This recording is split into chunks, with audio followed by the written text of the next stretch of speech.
We are halfway through the week, so if you've not yet solved this week's challenge puzzle, here is a hint.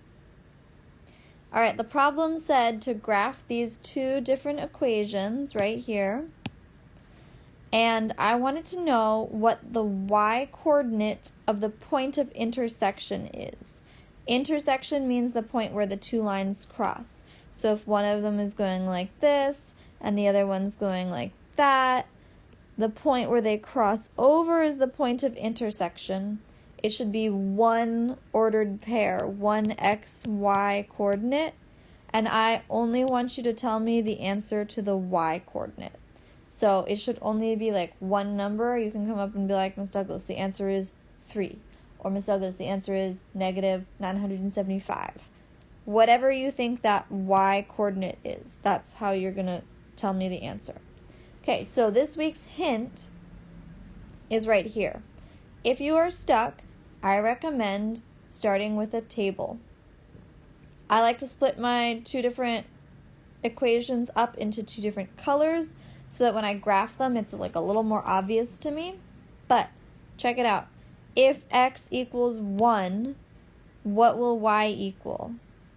Think about what operation is happening here, what you have to do to figure out what y equals. Then go back in. If x equals 2, plug it back into the equation, what would y equal? So you're filling out this whole table right here. I would try some positive numbers, I would try some negative numbers, and I would try 0. Then I would do the exact same thing, but for this expression. If I took x equals 1 and plugged it in here, what operation is happening between the 3 and the x? Then I have to do this part. What would that answer be? I'm going to plug that in for y.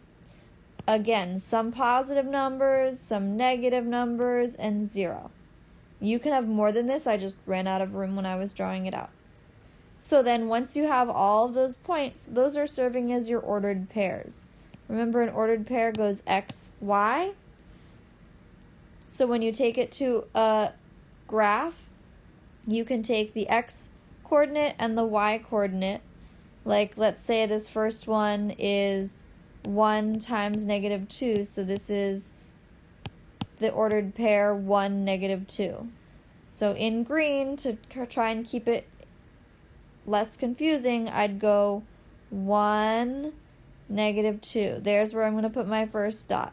Then I'm going to go back and check my table. What's the second one? Where should I put my second dot? Where should I put my third dot? Where should I put some dots from negative x coordinates? Where should I put some dots from an x coordinate of 0? Once you have a bunch of dots, let's pretend, and I'm not saying this is how it goes. This is totally a made-up example. This could be absolutely wrong. It could be the answer. I'm not telling. Let's say your dots go like this. Once you have your dots, you connect them. Right now we're doing a linear equation, so they should make a straight line. And then, again, I'm not saying this is right. I'm making this up completely. Pretend that your second line goes like this. They will actually, in this problem, cross exactly at the intersection of one of these grids. So you're looking for the point. Let's see what I got here. The point at which they actually cross. Then you could say, this point right here looks like x coordinate first, 5, y coordinate second, 2, but I only want the y coordinate, so you need to figure out what number you are going to tell me to submit your answer. If you're in Ms. Hughes' class, you are absolutely welcome to join us in these challenge problems and add your name to the list to be drawn for a prize.